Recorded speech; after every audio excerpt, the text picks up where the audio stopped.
মৰমৰ ছাত্ৰ-ছাত্ৰীসকল, আজিৰ পৰা আমি ষষ্ঠ শ্ৰেণীৰ সমাজ বিচিত্ৰা পাঠ্যপুথিখনৰ পাঠসমূহ আলোচনা কৰিম। পাঠ নং 1ত চোৱা কি আছে, আমাৰ পৃথিৱী। আমাৰ পৃথিৱী পাঠটোৰ এতিয়া আমি অনুশীলনীত থকা প্ৰশ্ন উত্তৰসমূহ কৰিম। অনুশীলনী 1ৰ কুৱেশ্যন নম্বৰ 1 চোৱা, তলৰ প্ৰশ্নবোৰৰ উত্তৰ দিয়া। সূৰ্যৰ পৰিয়ালটোৰ নাম কি? আমি জানো সূৰ্যৰ পৰিয়ালটোৰ নাম কি? সৌৰজগত। লিখিবা সূৰ্যৰ পৰিয়ালটোৰ নাম সৌৰজগত। খ, পৃথিৱীৰ উপগ্ৰহটোৰ নাম লিখা। লিখিবা পৃথিৱীৰ উপগ্ৰহটোৰ নাম চন্দ্ৰ। 2 নম্বৰ, সৌৰজগতৰ গ্ৰহ কেইটাৰ নাম সূৰ্যৰ পৰা দূৰত্ব অনুসৰি একাধিক ক্ৰমে লিখা। এইটো চোৱা তোমালোকৰ কিতাপৰ 1 নং পেজতে আছে। সূৰ্যৰ পৰা দূৰত্ব অনুসৰি গ্ৰহবোৰৰ নাম হ'ল বুধ, শুক্ৰ, পৃথিৱী, মংগল, বৃহস্পতি, শনি, ইউৰেনাছ আৰু নেপচুন। এইখিনি লিখি দিবা। 3 নম্বৰ, চন্দ্ৰটো সূৰ্যৰ তুলনাত বহুগুণে সৰু হ'লেও পৃথিৱীৰ পৰা দুয়োটাকে কিয় সমান দেখি? এইটোৰ উত্তৰ 2 নং পেজত আছে চোৱা। চন্দ্ৰটো সূৰ্যৰ তুলনাত বহুগুণে সৰু যদিও পৃথিৱীৰ যথেষ্ট ওচৰত থকাৰ বাবে, কি আছে পৃথিৱীৰ যথেষ্ট ওচৰত আছে, সেইবাবে পৃথিৱীৰ পৰা চন্দ্ৰ আৰু সূৰ্য দুয়োটাকে আকাৰত প্ৰায় সমান যেন দেখি। এইখিনি লিখি দিবা। এতিয়া আহা অনুশীলনী 2 লৈ। নম্বৰ 1, তলৰ প্ৰশ্নবোৰৰ উত্তৰ দিয়া। ক, বৃহৎ পৃথিৱীৰ ক্ষুদ্ৰ আৰ্হিটো কি? বৃহৎ পৃথিৱীৰ ক্ষুদ্ৰ আৰ্হিটো কি? গোলক। উত্তৰ লিখা, বৃহৎ পৃথিৱীৰ ক্ষুদ্ৰ আৰ্হিটো হ'ল গোলক। পৃথিৱীৰ পৰিধি কিমান? উত্তৰ লিখা, পৃথিৱীৰ পৰিধি প্ৰায় 40,000 কিলোমিটাৰ। গ, পৃথিৱীয়ে কোন দিশৰ পৰা কোন দিশলৈ ঘূৰে? উত্তৰ লিখা, পৃথিৱীয়ে পশ্চিমৰ পৰা পূবলৈ ঘূৰে। ঘ, পৃথিৱীৰ মেৰুদণ্ড কাক বোলে? লিখা, পৃথিৱীৰ কেন্দ্ৰৰে পাৰ হৈ যোৱা কল্পনা কৰা ৰেখাডালক পৃথিৱীৰ মেৰুদণ্ড বোলে। নম্বৰ 2, পৃথিৱীৰ 2 মেৰু আৰু বিষুৱ ৰেখা দেখুৱাই এটা গোলকৰ ছবি আঁকা। এইটো চোৱা কিতাপত এটা গোলক দিয়া আছে, এডাল হৈছে বিষুৱ ৰেখা আৰু ওপৰত কি উত্তৰ মেৰু, তলত দক্ষিণ মেৰু। এইখিনি আঁকি দিবা তোমালোকে। এতিয়া আহা অনুশীলনী 3 লৈ। নম্বৰ 1, তলৰ প্ৰশ্নবোৰৰ উত্তৰ লিখা। ক, অক্ষৰেখা কাক বোলে? লিখিবা বিষুৱ ৰেখাৰ সমান্তৰালকৈ ক্ৰমে উত্তৰলৈ আৰু দক্ষিণলৈ অংকন কৰা ৰেখাবোৰক অক্ষৰেখা বোলে। খ, বিষুৱ ৰেখাৰ কৌণিক মান কিমান? বিষুৱ ৰেখাৰ কৌণিক মান 0 ডিগ্ৰী অৰ্থাৎ 0 অক্ষাংশ। গ, সুমেৰু আৰু কুমেৰুৰ কৌণিক মান কিমান? সুমেৰুৰ কৌণিক মান 90 ডিগ্ৰী উত্তৰ আৰু কুমেৰুৰ কৌণিক মান 90 ডিগ্ৰী দক্ষিণ। 2 নম্বৰ, বিষুৱ ৰেখাৰ বিষয়ে বৰ্ণনা কৰা। ইয়াৰ উত্তৰ তোমালোকৰ কিতাপৰ 4 নং পেজত আছে, তাৰ পৰা লিখিবা। আমাৰ পৃথিৱীৰ উপৰিভাগত 2 মেৰুৰ পৰা সমদূৰত পূবা পশ্চিমাকৈ এডাল ৰেখা কল্পনা কৰি লোৱা হৈছে। এই ৰেখাডালকে বিষুৱ ৰেখা বুলি কোৱা হয়। এই ৰেখাডালে পৃথিৱীখনক সমানে দুভাগত ভাগ কৰিছে। ইয়াৰে উত্তৰ অংশক উত্তৰ গোলাৰ্ধ আৰু দক্ষিণ অংশক দক্ষিণ গোলাৰ্ধ বোলা হয়। 3 নম্বৰ, এটা গোলকৰ ছবি আঁকি তাৰ প্ৰধান অক্ষৰেখা কেইডাল দেখুওৱা। ইয়াৰ চিত্ৰটো প্ৰশ্নৰ ওপৰতে চোৱা, এইটো অক্ষৰেখা বুলি দিয়া আছে চিত্ৰ, এই চিত্ৰটো আঁকিব লাগিব। অনুশীলনী 4 চোৱা, তলৰ প্ৰশ্নবোৰৰ উত্তৰ দিয়া। ক, দ্ৰাঘিমা ৰেখা কাক বোলে? লিখিবা পৃথিৱীৰ উপৰিভাগৰ কোনো ঠাইৰ অৱস্থান নিৰ্ণয় কৰিবলৈ অক্ষাংশৰ উপৰি উত্তৰ মেৰু আৰু দক্ষিণ মেৰু সংযোগী কিছুমান কাল্পনিক ৰেখাৰ সহায় লোৱা হয়। এই ৰেখাবোৰক দ্ৰাঘিমা ৰেখা বোলে। খ, দ্ৰাঘিমাংশ কি? ইয়াৰ উত্তৰ লিখা, দ্ৰাঘিমা ৰেখাৰ কৌণিক মান বা জোখক ডিগ্ৰী হিচাপে প্ৰকাশ কৰা হয়।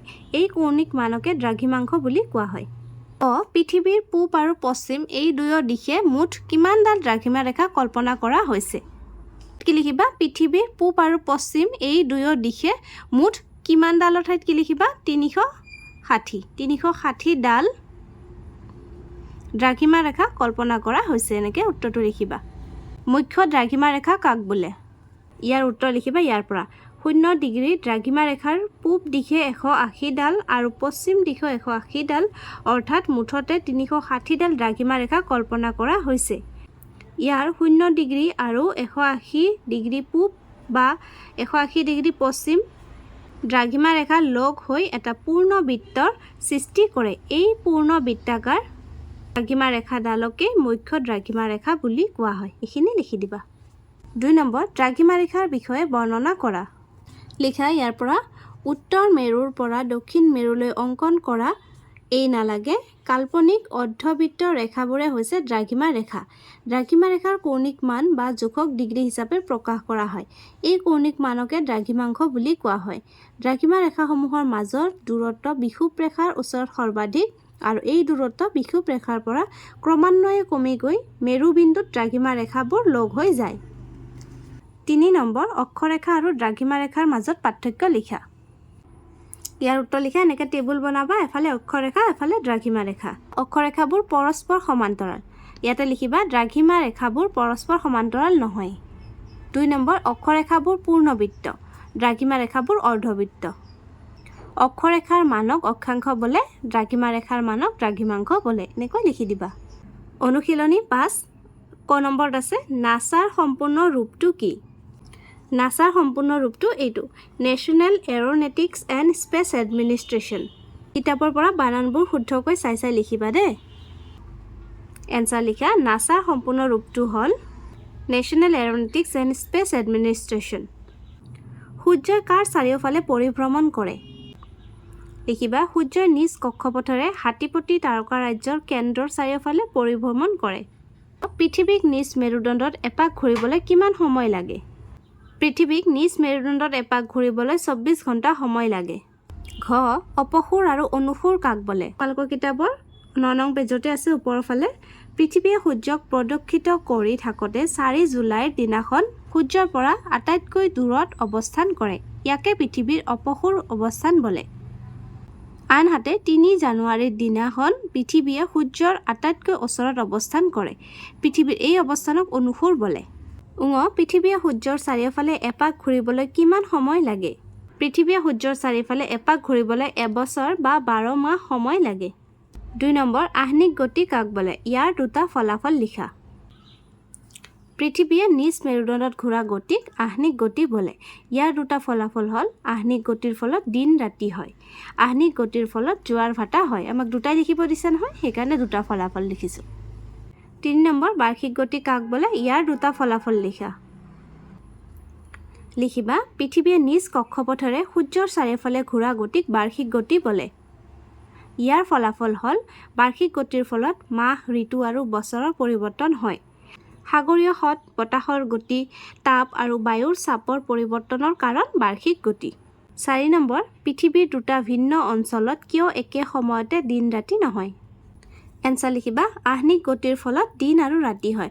পৃথিৱীয়ে পশ্চিমৰ পৰা পূবলৈ অবিৰামভাৱে ঘূৰি থকা বাবে পৃথিৱীৰ যিটো ফাল সূৰ্যৰ পিনে থাকে তাত দিন আৰু বিপৰীত ফালটোত ৰাতি হয়। এইখিনি লিখি দিবা। আজিৰ ভিডিঅ'টি ইয়াতে সামৰিছোঁ। আমাৰ পৃথিৱী নামৰ পাঠটোৰ অনুশীলনী 5টা আছে আৰু 5টা অনুশীলনীৰে আমি প্ৰশ্নোত্তৰসমূহ কৰিলোঁ। আশা কৰিছোঁ তোমালোক বুজি পাইছা আৰু লিখি ল'বও পাৰিছা। ভিডিঅ'টো ভাল লাগিলে তোমালোকৰ বন্ধু বান্ধৱীৰ লগত শ্বেয়াৰ কৰিবা। ধন্যবাদ।